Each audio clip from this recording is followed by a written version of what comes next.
Chapter 3 Excalibur. A New Sword. Merlin the magician came to Arthur. "Sire, you will fight many battles," he said. "You will need a new sword." "But I have a sword," Arthur replied. "The sword that came from the stone is not for fighting," said Merlin. "That sword is a sign that you are king. It is the sword of right.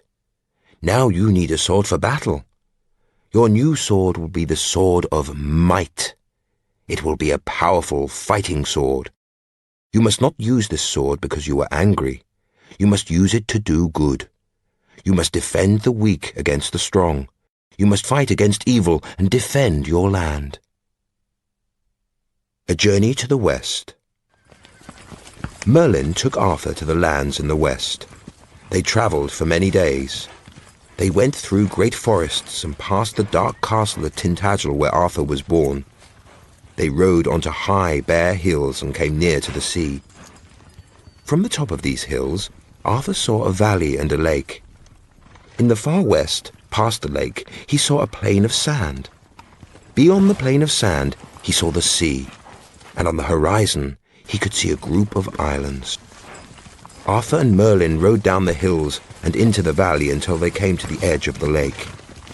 There they stood together and looked at the water. Clouds moved across the sky, and the color of the water changed from blue to green to gray.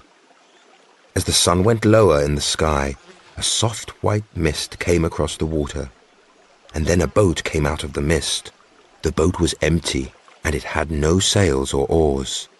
There was no wind, but the boat moved slowly across the water until it stopped at Arthur's feet. Then Arthur stepped inside.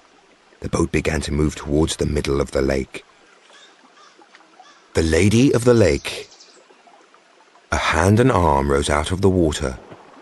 The arm was covered in fine white cloth. The hand held a great sword. Arthur reached out and took the sword in his own hand. As he held the sword, a voice whispered the name Excalibur. Then the arm disappeared under the water. Arthur looked at the sword. It was made of fine steel, and there was writing on the blade. The words, "Take me up," were written on one side of the blade. On the other side of the blade were the words, "Cast me away." The boat moved back to the shore where Merlin was waiting. "The sword Excalibur is a gift from the Lady of the Lake," Merlin said. "One day you must give it back to her." "How shall I know that day?" asked Arthur. "You will know that day when you come to this lake again," Merlin answered. "Now it is time for battle." Into battle. So Arthur returned to Winchester and gathered his knights. "We shall go to the east and to the north," he told them. "We shall fight the invaders who attack the coast of our land, and we shall fight against the wild men of the north."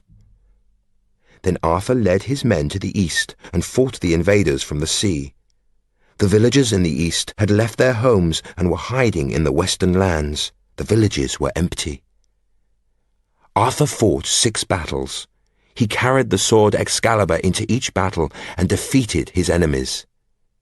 The invaders ran to their ships and went back across the sea. When the invaders had gone, the people returned to their villages.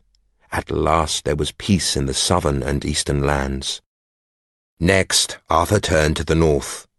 There he fought 6 battles against the wild men of the northern lands and won a great battle at Baden Hill. After this, there was peace in the northern lands too. The northern people made Arthur their king. Arthur had been fighting for 6 long years. The Kingdom of Logres. Arthur named all his lands the Kingdom of Logres, and at last there was one king ruling one country. It was a time of peace and plenty, and the people were happy. Camelot and the Round Table. Arthur built a castle on a hill above a river. He named the castle Camelot. Castle Camelot was made of white stone, and it had many towers. The bravest knights of Logres came to Camelot and sat with Arthur in his great hall. In the centre of the hall there was a round table which had been made by Merlin. Many knights sat and ate and drank at this round table. Camelot became the home of King Arthur and the Knights of the Round Table.